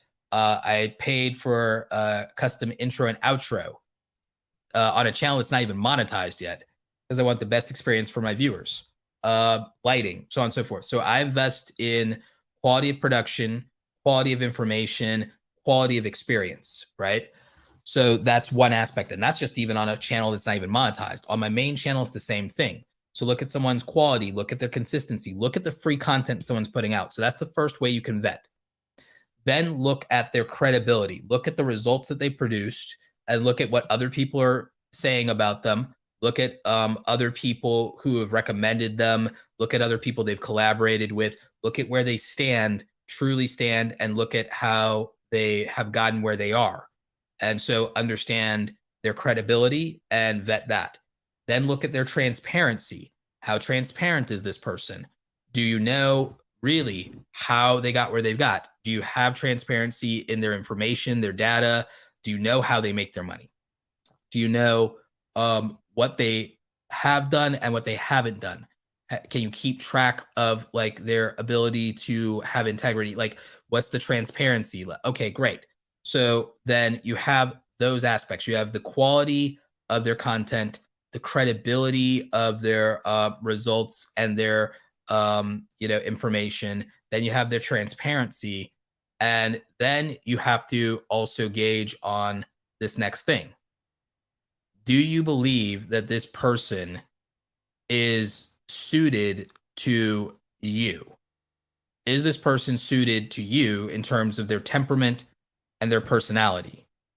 Because regardless of all their other qualifications, they just may not be compatible with you, or their version or methodology of success or their philosophy of success may not be compatible with you. So for me, that's how I look at people. That's why people I look to when I need anything is I look to Pat Flynn, Chris Ducker, Chris Doe, Colin and Samir.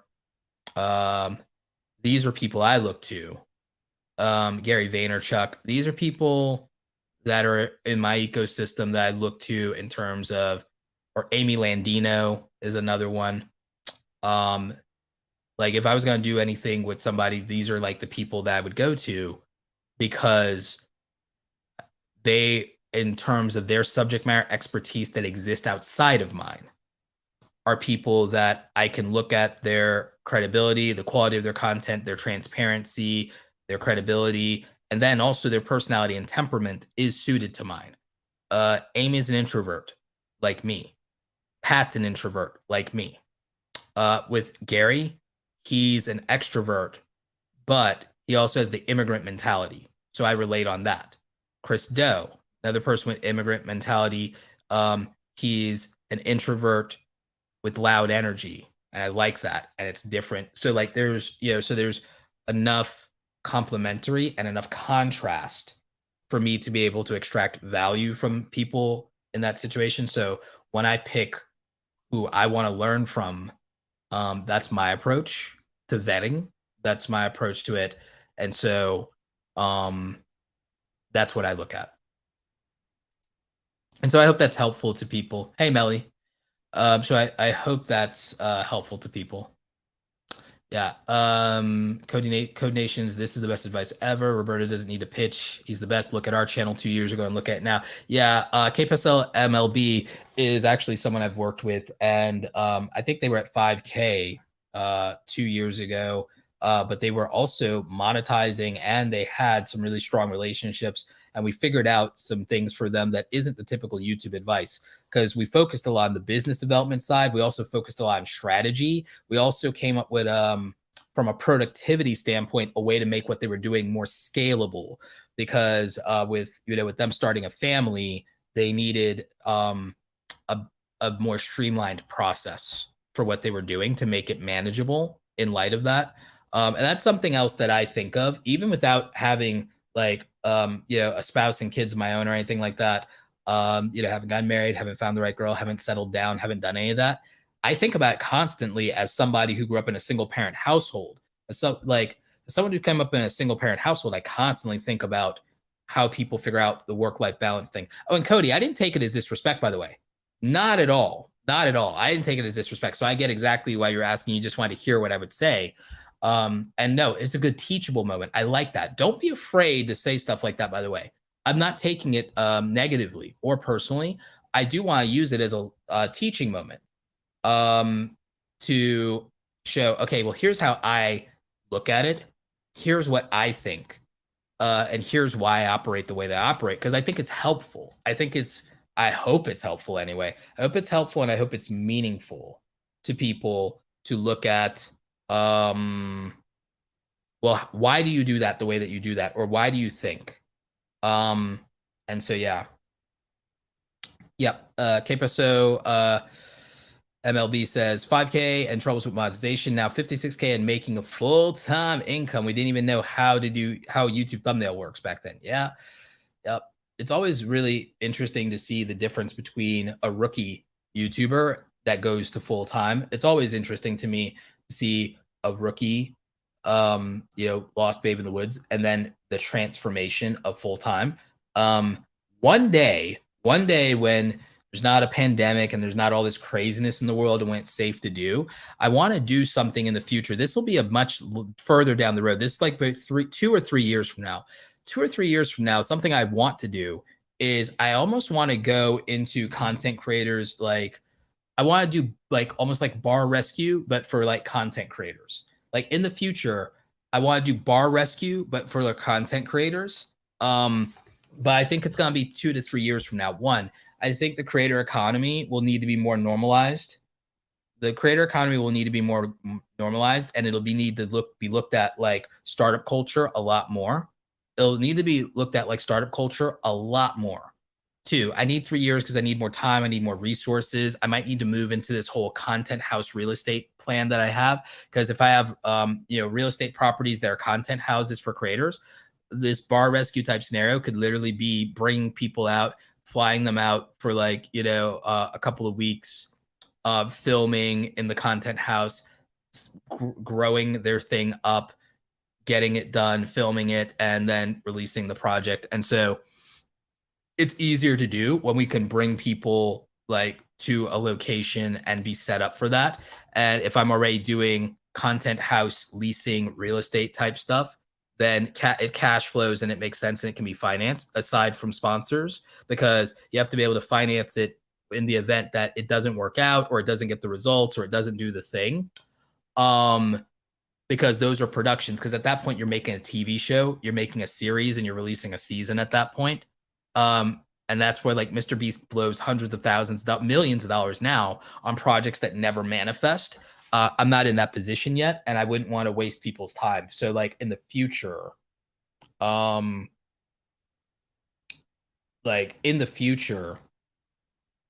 there's a real practical thing to do with that.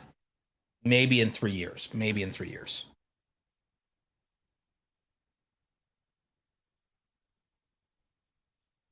Yeah. Kipisa LMB says, Roberto, remember the website you gave the tips? Now we have a 5 million visitor per month and working a partnership with Major League Baseball. That's dope. And I remember like it was today you saying blogging is key for what you want to do. And yep, it was. See, yeah, it's things like that. It's things people literally don't think of. It's things people don't think of.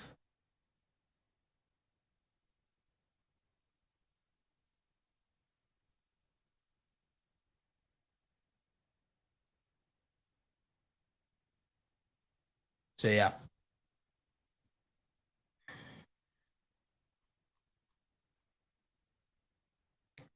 Gotta go. Make sure you stay hydrated, Roberto. Yeah, I really do. Adrian, I'm using StreamYard right now, and they are in fact the sponsor of this episode. So make sure you're checking them out. Link is in the description down below. You can get them for free or get one of their affordable plans. But yeah, absolutely. Roberto, you were absolutely right when you said a website will triple your YouTube views. Yeah, in your specific case, absolutely. I knew that that would be the case. And now it's not even close. It's like, yeah. So it's, yep. Love that vision, speak it into existence. Absolutely. So yeah, 100%.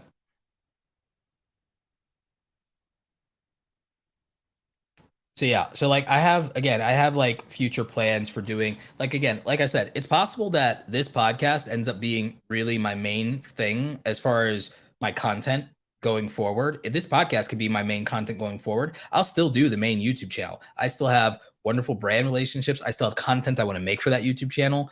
I'm gonna still put out hopefully next year 2 videos a week, one minimum, but two is my goal. 2 videos a week on that channel, come hell or high water is the plan. And so I'll do that. And so, yeah, that's what I want to do. But what I'm excited about doing, what I'm more interested in doing, what I'm getting more personally out of right now is doing this podcast channel and interacting with all of you and doing it as a live experience and then having the recordings done. So like, I just like doing the podcast more.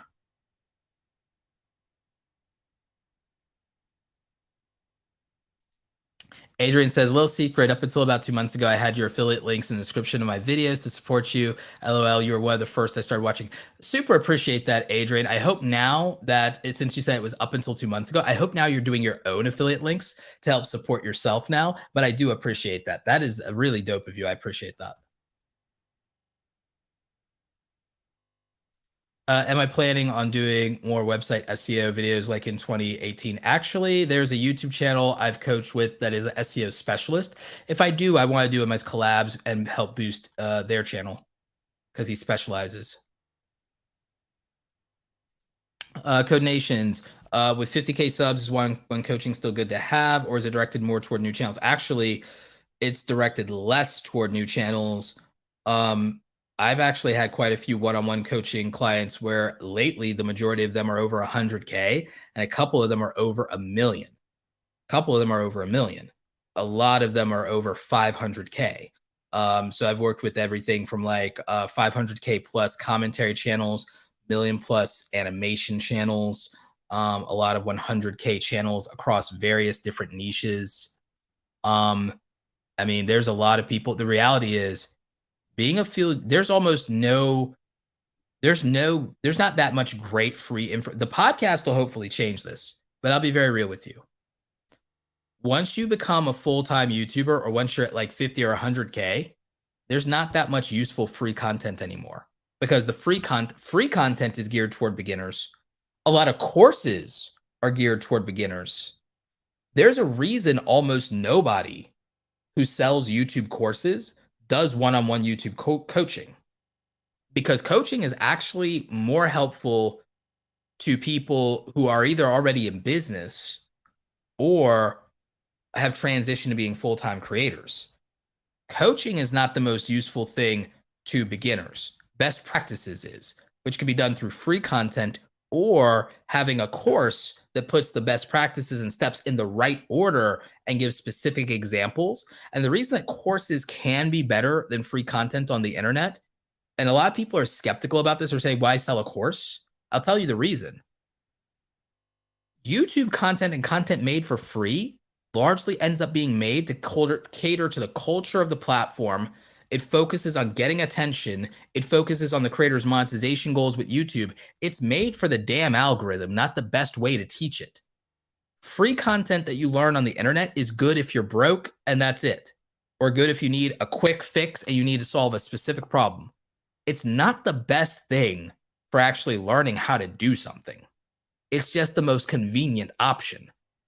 The quality is sacrificed for the convenience, because in order for that content to even reach you and get your attention, it has to be crafted for the culture of the platform, not for what's in the best interest of learning the thing you want to learn. And that means that a lot of the education value is sacrificed to attention and entertainment and retention and every other performance metric in YouTube, versus a course that you pay for doesn't have to be charismatic. It just has to be accurate. It doesn't have to be exciting or sexy. It just has to be accurate. You don't win on accuracy and the validity or true value of your content on YouTube or any social media platform, because that's not how people do disposable algorithmic time binging on these platforms. People do not extrapolate that from these platforms. Podcasting communities are a little different. I'm hoping that I can give higher level value out of the podcast, because single serving videos don't do it. Because the culture of people who tune into podcast is they want deep dives, they want nuance, they want depth. But people who watch tutorials want them as short as possible. People who watch explainer videos want them as short as possible. It's disposable, and it's as much for entertainment for them as anything else. But a course has one purpose, and it's not to entertain you. It's to actually teach you the thing in the most reasonable way possible, which means if the most reasonable thing possible is that a lesson is 2 minutes, that's all the lesson is. If it's 20 minutes, that's what it is. If it's 30 minutes, that's what it is. That's what courses are. YouTube content is, I've got to make this video 8 minutes for the algorithm. Oh, I've got to make this thing 15 minutes so I can justify putting 2 ad breaks in it so I can make more money.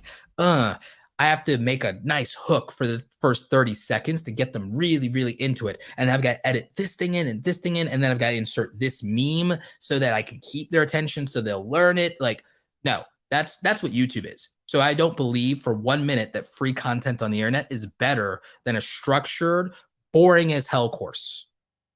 I believe a structured, nuanced, boring as hell course is hands down better than an entertaining YouTube video. If you actually want to learn. Like, that's what I believe. And courses are largely made and sold for beginners.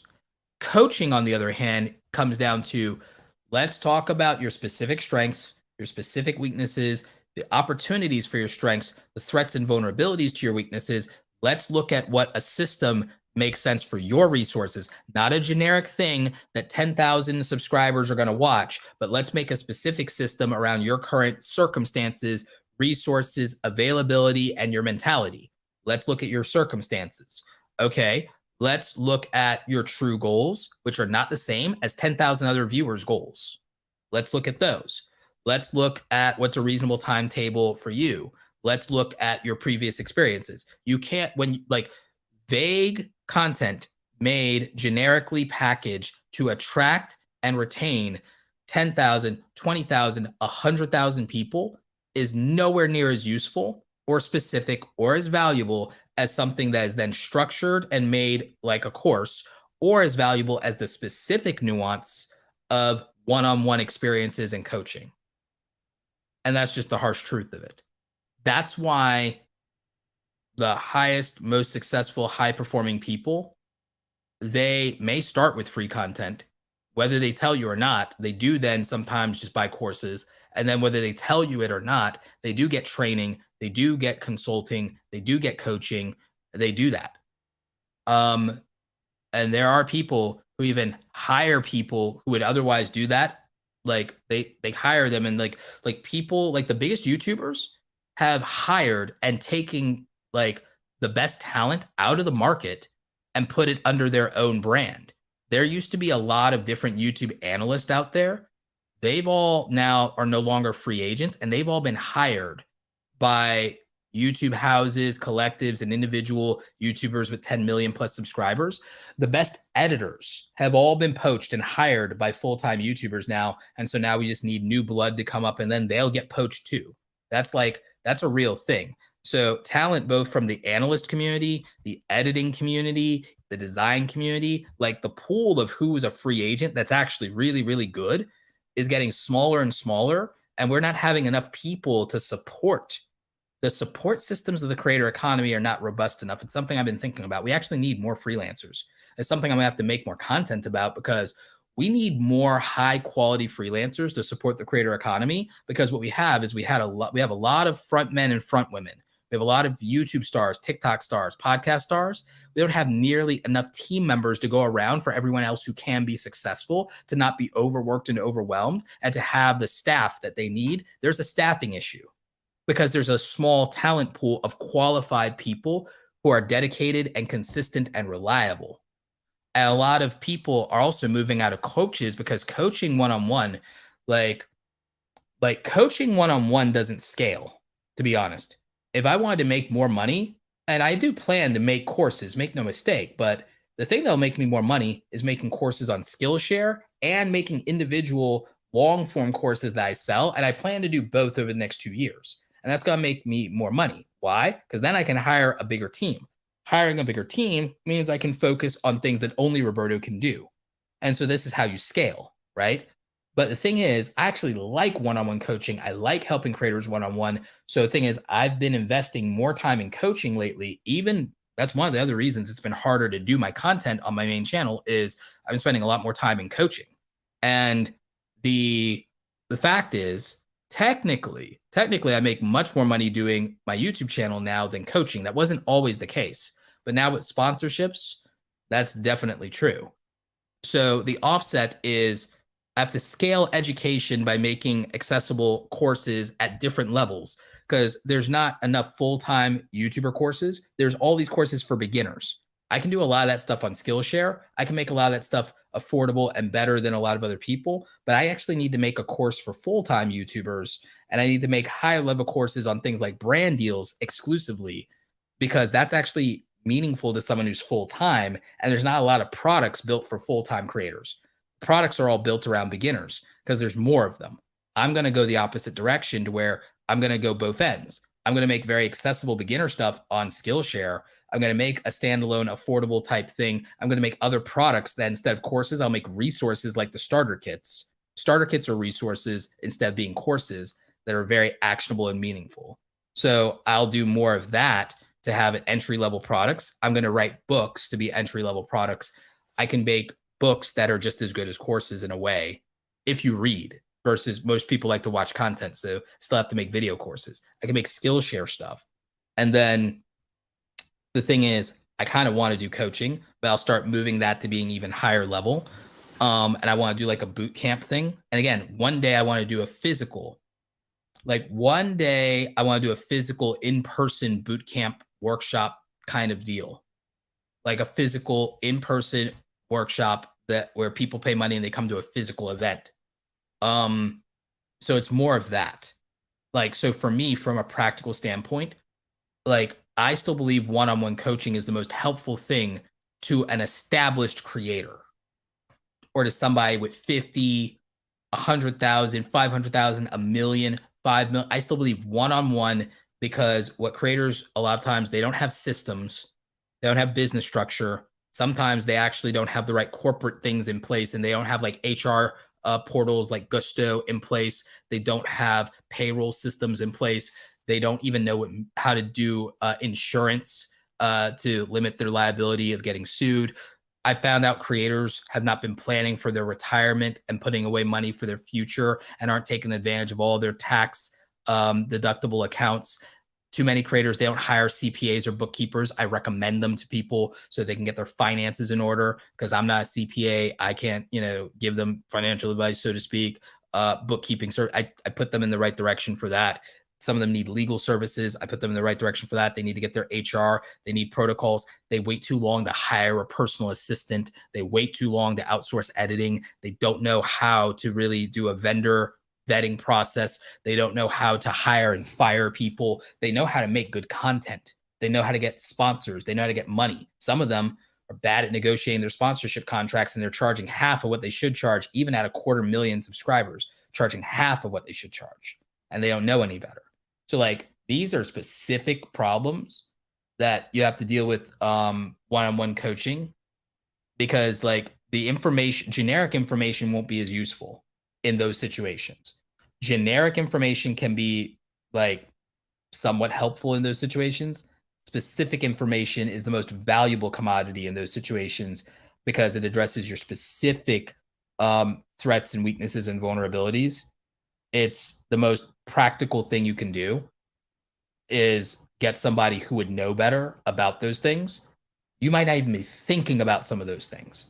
And so what you don't even know that you don't know is a liability in that situation. So like, that's for me why I still believe in one-on-one coaching as a higher level of value than courses. And I believe in both as a higher level of value than just free information.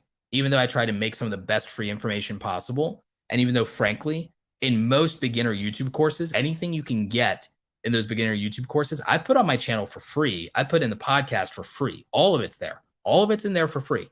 I'm not even joking. Almost every $500 course, I've made that content for free. There are people who've literally taken my content, put it in the right order, ripped it off, put it into courses, sold it for $800, and that's their course. I'm not even playing. That's true. I'm not being salty about it either. I'm just like, oh, I should have just made a course. Like, but the difference is my free content, it's good, but it's not in the right order. And I still somewhat had to cater to the YouTube algorithm. It's better to have it in the right order and to have it be consistent and to have it be made in in continuity. And that would actually be better for some people trying to go through a process, and it'd make more sense for them. So there's nothing wrong, even with my free content being out there, there's nothing wrong with buying one of those courses. One of the best courses out there right now is Graham Stephan's YouTuber course. Like, so Graham Stephan's YouTuber course is one of the best ones out there. Beat Kevin's YouTube course is one of the best courses out there. Highly recommend both. I haven't looked at her course yet, but if Catherine Manning has one, then it's going to be good for real. So I just think structure, continuity, consistency, and having it, the continuity, having the right order is much more meaningful than random streams of content consumed whenever something's on your mind. So that's why I think that that's valuable. But what I think is more valuable than that is specific answers to specific questions for your specific circumstances. And you ain't going to get that for free. Not really. Not in depth, not in the way that you really need. So for me, that's that's what I think about a lot, actually. It's what's on my mind for 2022. It's also why I'm planning to write books. I mean, my thing is, in a weird way, kind of dipping into being Professor Roberto, is like, I basically kind of want to write the textbooks of the creator economy over the next 5 years. I want to write what I think are the principal textbooks of the creator economy. So that's kind of what I'm looking at doing, is I'll just literally write the textbooks for the creator economy myself before the colleges screw it up. So that's before someone who's never made a YouTube channel, who ends up teaching a college course, or who's never gotten to 10,000 subscribers, teaches a college course and tells kids the wrong thing. Like, yeah, I'll just do it myself. It's like, I'll do a Thanos. So like, fine, I'll do it myself. So that's my answer to it. But anyway, thank you guys so much for tuning in with me for the podcast, another Night Owl edition. I will catch you next time. Stay awesome. Bye.